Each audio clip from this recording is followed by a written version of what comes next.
You thought it was just another war, another chapter in the endless cycle of Middle Eastern conflict, another headline to scroll past while sipping your morning coffee, too overwhelmed by your own chaos to care about someone else's. But something about this one, something deeper, is disturbing your spirit in ways you can't explain. You feel it when you pray, or even when you try not to, a pressure, a silence, a heaviness that doesn't belong to you but won't leave you alone. That's because what's unfolding in Israel right now isn't just geopolitical, it's spiritual. It's not a war on the ground. It's a signal in the heavens, a trumpet that only the awakened can hear. And if you're feeling that trembling in your soul, you weren't supposed to ignore it. You were chosen to perceive it. Joel 3:2 says, "I will gather all nations and bring them down to the Valley of Jehoshaphat. There I will put them on trial for what they did to my inheritance, my people Israel, because they scattered my people among the nations and divided up my land." This isn't poetic. It's not metaphorical. It's a verdict waiting to be executed. God never forgot the division of his land. And every time history tries to cut it up again, something breaks loose in the spiritual realm that no political summit can contain. The world tries to rationalize it. News outlets label it as strategy, retaliation, politic. But there's a reason you feel something erupting beyond your mind's ability to name it. This is not about boundaries on a map. This is about boundaries in the spirit being crossed. Boundaries that heaven has never given anyone permission to touch. Throughout history, every time Israel is touched, the world changes. In 1948, when the nation of Israel was reborn, entire spiritual orders began shifting. It was as if time itself moved faster. In 1967, when Jerusalem was reunified under Israeli control, a prophetic clock ticked forward in ways we still don't fully grasp. What you're seeing now is not the beginning of something new, but the repetition of an ancient rebellion, the defiance of nations who think they can redraw what God declared sacred. And every time they do, storms follow. When Joel speaks of the Valley of Jehoshaphat, he's not just naming a location. He's unveiling a courtroom, a place where God himself brings judgment, not because he's angry at politics, but because he's defending a promise. That promise wasn't just to Abraham. It's a covenant that runs through generations, bloodlines, and battles. It's the spiritual DNA of the earth crying out for justice. And now, that courtroom is not a future event. It's being set up in real time. You may think this war has nothing to do with you. You may believe your life is too small to be affected by decisions made on borders you've never seen. But when Joel 3:2 says, "I will gather all nations," it doesn't say some, it says all. That includes the very atmosphere around your home, your city, your nation. There's a reason people are waking up with fear they can't explain. Why some are feeling anxious in prayer, restless in sleep, or numb in their spirit. Because the realm of judgment doesn't knock on doors politely. It shakes the foundations first. Look closely, and you'll notice patterns. Every time Israel is attacked, global economies tremble. Natural disasters increase. Social tensions heighten. Suicide rates go up. There is an echo effect, a domino that tips into unseen places, triggering unrest not just in government, but in hearts. What's happening there has already begun affecting you here, whether you're conscious of it or not. Because heaven never sends warnings that stay localized. When God marks a moment as prophetic, the tremor is felt across every soul sensitive enough to notice. And if you've been feeling that weight, that trembling, it's not fear, it's discernment. But here's what most people miss. The enemy doesn't want you to notice. He wants you distracted, debating news narratives, scrolling through rage and headlines that only present half-truths. Because if you truly saw what's happening, if you truly understood the spiritual earthquake behind the military explosions, you'd awaken. You'd stop entertaining spiritual numbness. You'd realize that you're not just watching a war. You're standing in the crossfire of a prophecy being fulfilled. And Joel wasn't a political analyst.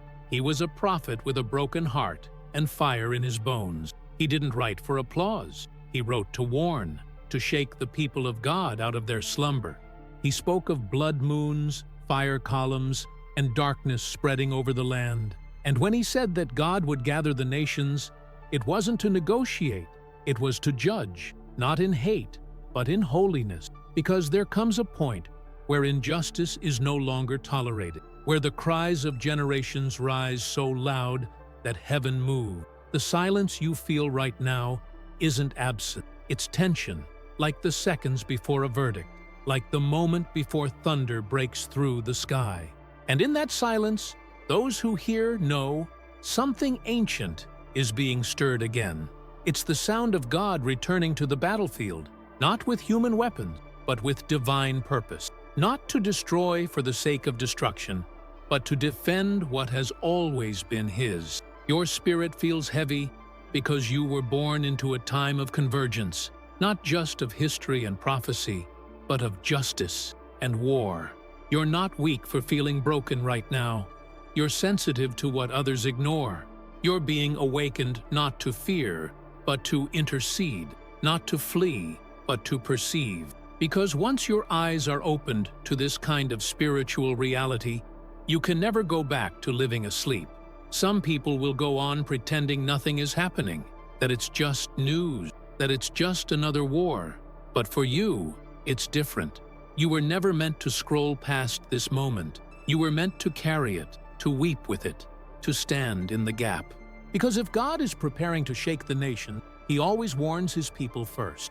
And if you're hearing this, you're one of them. You're not powerless. You are positioned.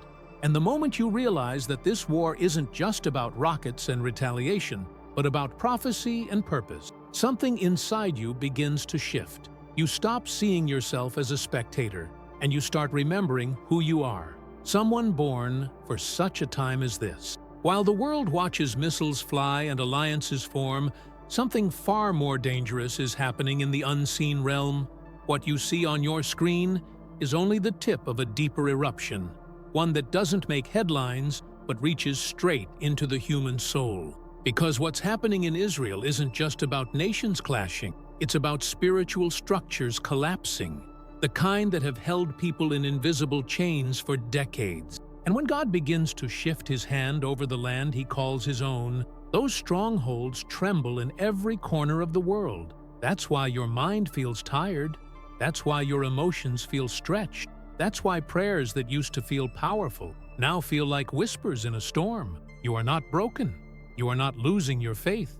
You are under spiritual pressure from a war that didn't ask your permission to arrive. It just showed up at your door. The unrest you're carrying isn't random. It's a reflection of the global soul. The entire world is groaning, not just in politics and pain, but in spiritual labor. Like Romans 8:22 says, we know that the whole creation has been groaning, as in the pains of childbirth, right up to the present time. And you, whether you knew it or not, have been feeling those labor pains. But the problem is, the enemy wants you to mislabel them. He wants you to think it's depression, or burnout, or failure. Because if he can convince you that what you're carrying is a burden instead of a birth, you'll give up before you see the promise emerge. But God has always spoken loudest in times of chaos. And if you're sensitive to Him, the pressure is not punishment, it's positioning. You need to understand this. Spiritual warfare doesn't always look like demonic screams or wild dreams. Sometimes it looks like anxiety at 3 a.m. Sometimes it's unexplained fatigue. Sometimes it's a sense that something is coming, but you don't know what. That's not paranoia. That's discernment. That's your spirit picking up frequencies the natural mind was never trained to detect. The people of God who are truly awake right now aren't necessarily shouting. They're trembling because they know that heaven doesn't shift without the earth reacting. Throughout Scripture, moments of divine confrontation are always preceded by a strange silence, an emotional discomfort that feels like confusion, but is actually calibration. Moses experienced it in the wilderness before seeing the burning bush. Elijah felt it in the cave when the wind and fire passed, but God came in a whisper. Jesus Himself felt it in the garden before the cross when His sweat became blood. That kind of weight doesn't come from stress. It comes from proximity to something holy. And make no mistake, what's happening in Israel has drawn heaven closer to earth than people realize. The land God called His inheritance is not just a region, it's a prophetic anchor. Every time that soil is shaken, a heavenly alert is released, and those attuned to the Spirit start feeling things they can't explain in natural language. That's why some of you have been crying without knowing why. That's why worship feels different. That's why your usual distractions no longer satisfy, because you're being pulled into a moment that is larger than your personal problem. You're being drafted into an awareness that few around you understand. And that isolation you've been feeling? It's not rejection, it's refinement. God often hides His loudest messages in silence, not to confuse you, but to invite you deeper. That's why Psalm 46:10 says, "Be still and know that I am God." Stillness is not weakness, it's strategy. It's the environment where your spirit can detect what your flesh wants to drown out. And right now, heaven is speaking in stillness, not in slogans, not in sermon, in silence that cuts through the noise of politics, culture wars, and spiritual entertainment.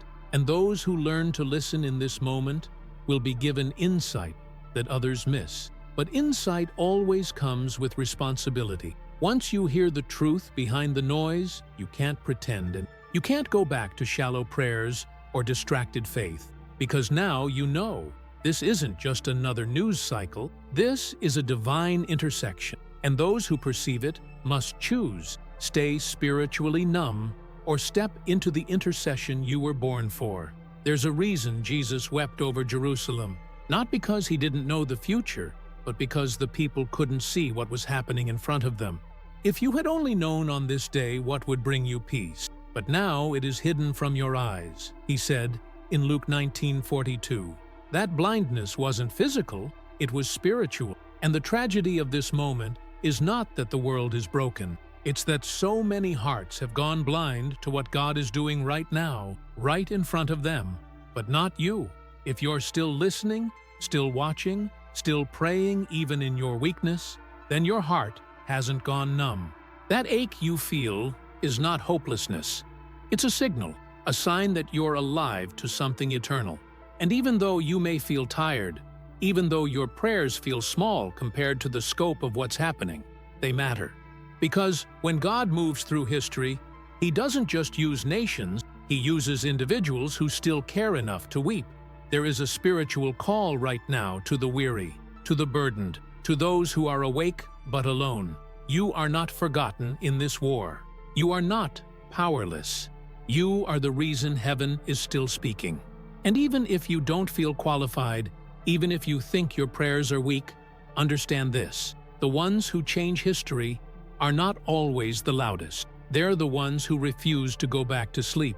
You can feel the tremors before they hit the surface, the sense that something sacred is unraveling and rebuilding at the same time. It's not chaos, it's construction, but the foundation being laid is spiritual, not physical. And what you're feeling isn't confusion. It's the discomfort of being spiritually realigned. Because when the world enters divine labor, God begins to call midwives, not with visible robes and titles, but with hearts that burn when they see injustice, souls that groan when truth is mocked, people who shake in their spirit when Israel is pierced, and the world calls it politics. You are not just witnessing history, you are being invited to partner with prophecy. Every generation has a moment when the veil thins, when spiritual blindness becomes a choice, not a condition. And right now, that veil is thinner than it's been in decades. That's why the conflict in Israel is not just about geography, it's a trigger, a spiritual detonator. And every time ancient land is soaked in fresh blood, ancient words echo louder. Joel 3:2 isn't poetic, it's surgical. I will gather all nations and bring them down to the Valley of Jehoshaphat. There I will put them on trial for what they did to my inheritance, my people Israel, because they scattered my people among the nations and divided up my land. That verse is not future theory, it's present warning. We are no longer reading prophecy. We're walking in it. The division of land, the global interference, the open hostility against Israel's right to exist. These are not just geopolitical trends. They are judgments being activated.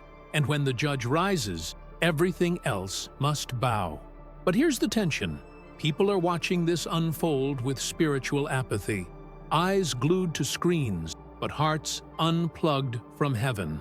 They hear of attacks, but never ask what heaven is saying. They scroll through updates, but never stop to intercede. And that's exactly how the enemy dulls a generation, by flooding them with so much noise that the only thing they forget to do is feel. Yet you, if your spirit still aches, you're not too far gone. In fact, the ache itself is proof you've been chosen for more. That tightness in your chest when you see a city bombed, that unshakable sadness when you see people hating what God has called holy, that's not emotion. That's spiritual recognition. That's your soul responding to heaven's alarm. Think of Esther, a woman hidden in a palace for a time of war. She wasn't a soldier. She wasn't trained in strategy, but she was positioned for a moment where silence would have been betrayal.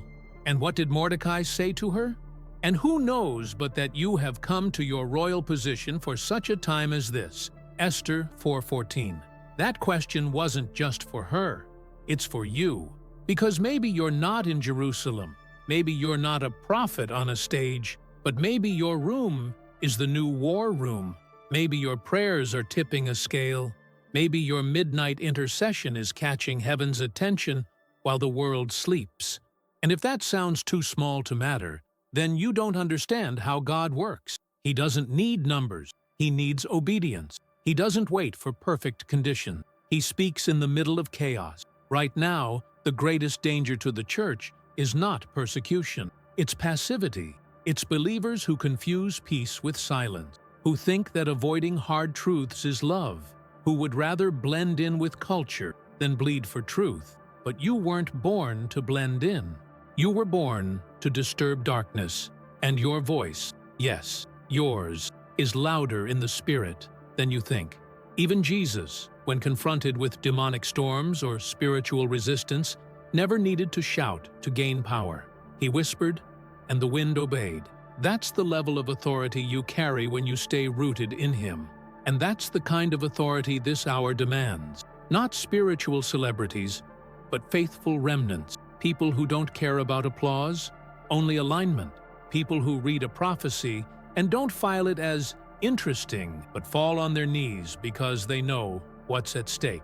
There's something happening in this hour that demands attention, not to fuel fear, but to awaken urgency. Because when judgment begins with the house of God, as 1 Peter 4:17 says, that means we don't just get to watch from the sidelines. We are part of the verdict.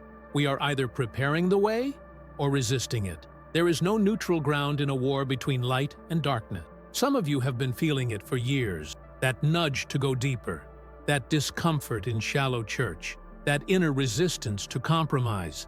That's not rebellion. That's your spirit refusing to die in a place that's no longer alive. And if you've been wondering why you feel like an outsider in places that once felt safe, it's because God has been pulling you out of crowds and into clarity. The days of comfortable Christianity are fading. The Spirit is calling warriors, not watchers, intercessors, not influencers. And the battlefield is not just in the Middle East, it's in the mind, in your heart, in your daily choices. Will you stay numb or will you respond? Will you ignore the groaning or will you groan with it? Romans 8:26 tells us that the Spirit Himself intercedes for us through wordless groans. That means even when you don't have the words, your spirit can still partner with heaven. Even when you feel too weak to pray eloquently, your ache becomes a prayer. And those groans, those unspoken cries from your soul, are echoing the very language of the Holy Spirit. You are not disconnected. You are being drawn in. The question now is not whether God is speaking, but whether you're still willing to listen, whether you'll numb yourself back to normal or step into the fire you were born for.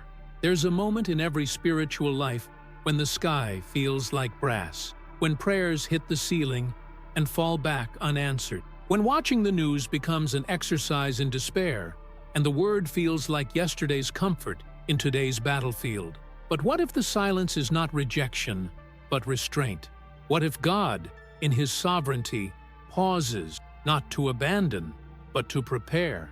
What if the delay is divine strategy? We often forget that spiritual warfare doesn't always look like explosions and chaos. Sometimes it looks like subtle numbness, like people scrolling endlessly while prophecy unfolds in real time, like nations arguing about land, while heaven watches how they touch what God called His inheritance. You see, when God calls a place holy, He doesn't retract it based on world politics. And when He calls a people chosen, no headline can cancel that covenant. But here's where it hits closer to home. You're not just watching prophecy, you're living in it. You're not merely informed by Scripture, you're being located by it.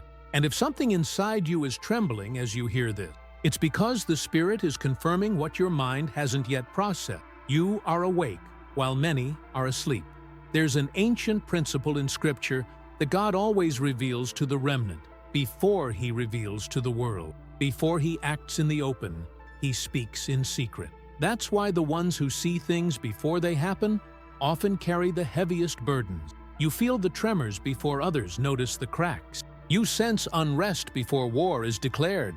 And sometimes that sensitivity feels like torment, like you care too much, feel too deep, cry too often. But what if that's not weakness, but assignment? The prophets of old weren't comfortable people. Jeremiah was called the weeping prophet, not because he was soft, but because he felt what heaven felt.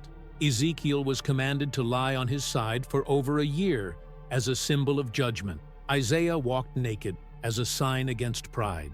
These were not performances. They were demonstration, living messages. And you, when you feel like you're carrying weight that others don't understand, you're not broken.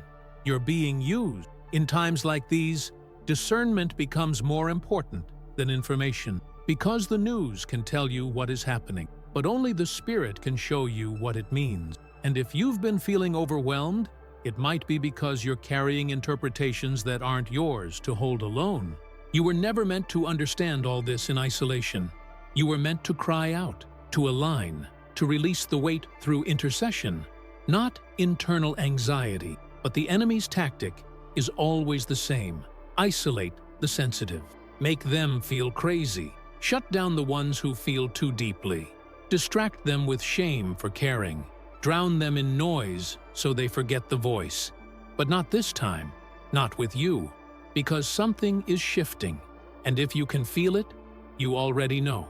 There's a reason you're being called deeper.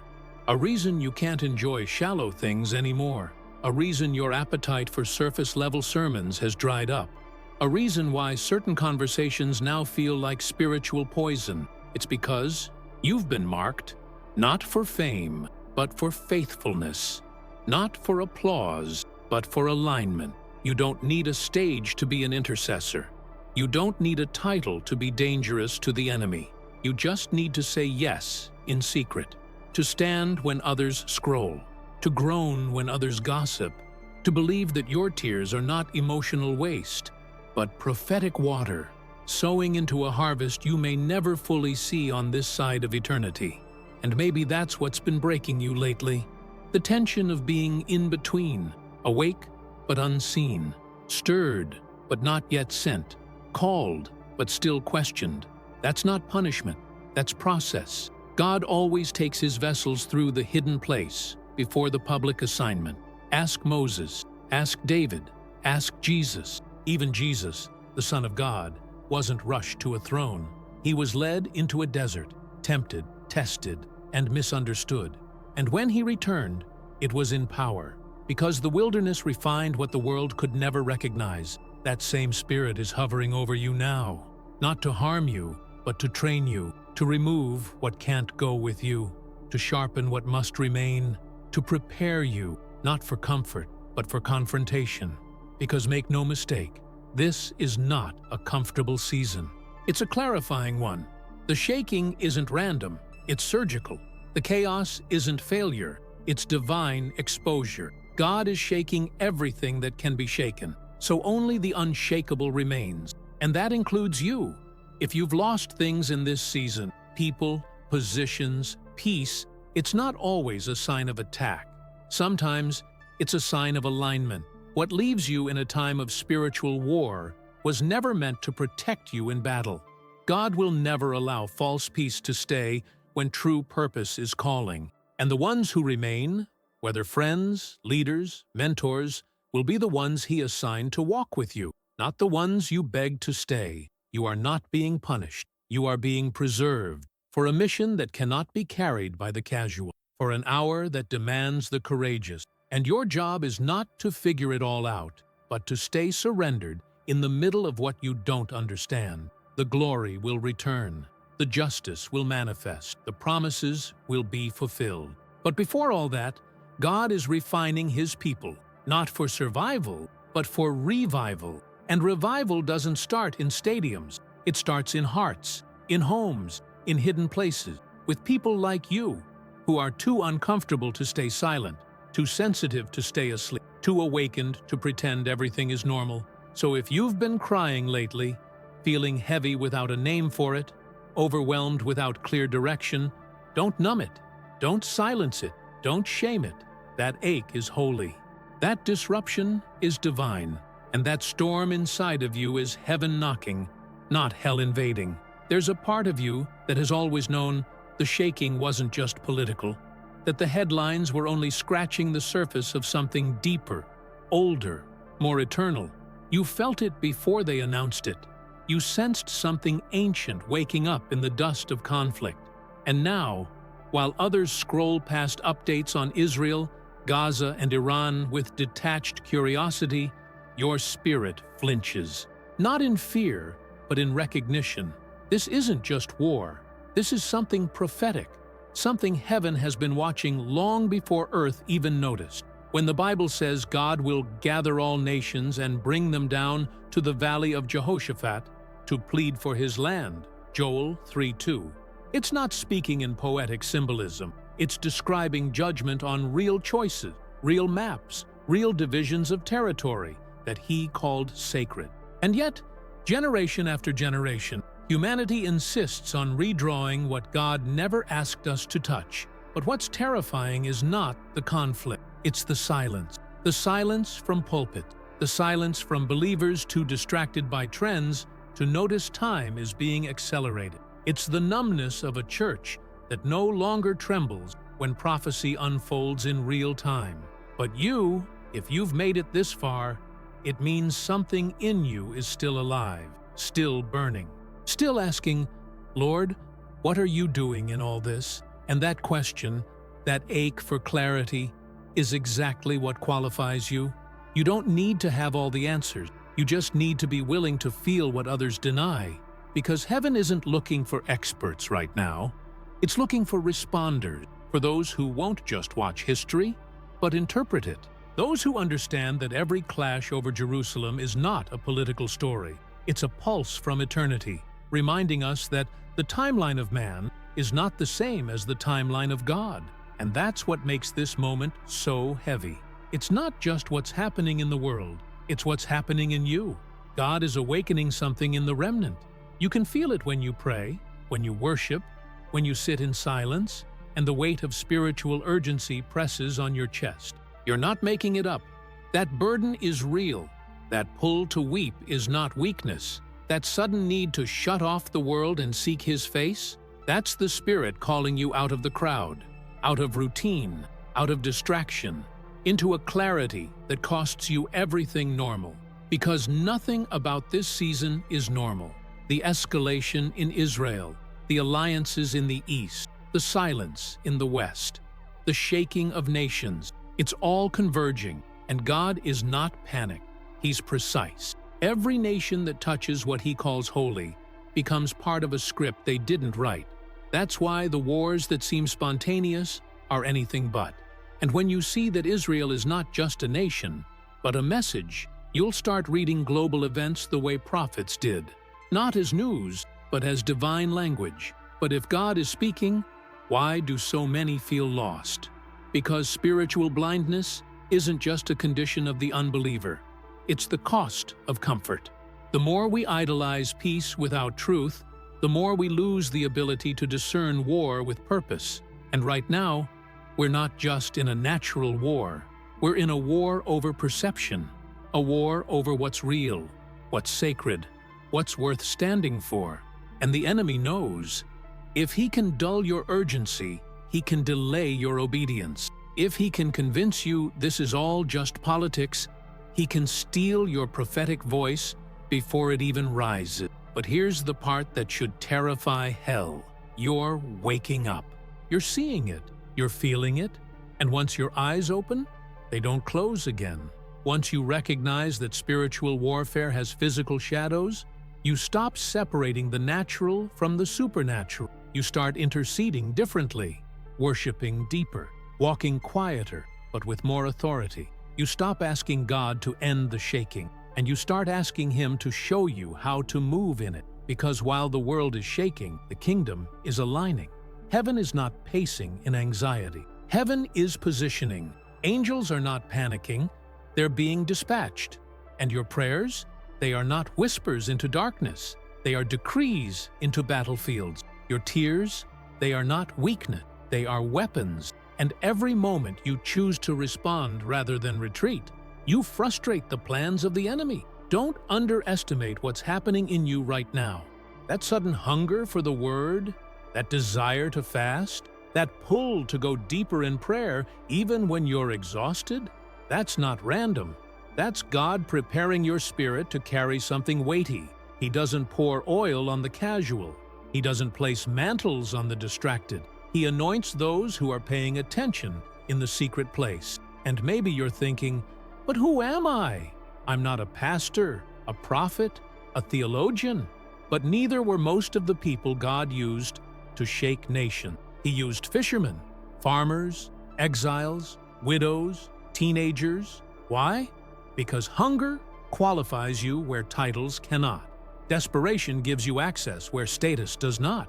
And if all you have is a yes when heaven calls, then you have enough to be part of what's coming. Because something is coming. Not just a war, not just another wave of fear, but a move, a separation, a revealing. The line between light and darkness is no longer cultural, it's cosmic. And neutrality is being removed. You will either stand or be swept. You will either burn or grow cold. And what God is offering you right now is not safety, but clarity. Clarity about where you stand, about what you believe, about who you serve. When the world makes serving Him feel dangerous, you were born for this hour. That's why the distractions haven't satisfied you. That's why the old rhythms feel like chains now. That's why your spirit has been agitated. Not because something is wrong with you, but because something is rising in you. A voice, a fire, a weight. Not to destroy you, but to deliver something through you. The world doesn't need more passive believers. It needs burning ones. Ones who pray until things break. Ones who fast until something shifts. Ones who don't wait for permission to weep, to warn, to watch. And if you've been feeling the ache but didn't have language for it, now you do. You're not crazy. You're not weak. You're not late. You're early. You're prepared. You're being positioned for a moment history will remember, but heaven already wrote. The only question left is, will you say yes?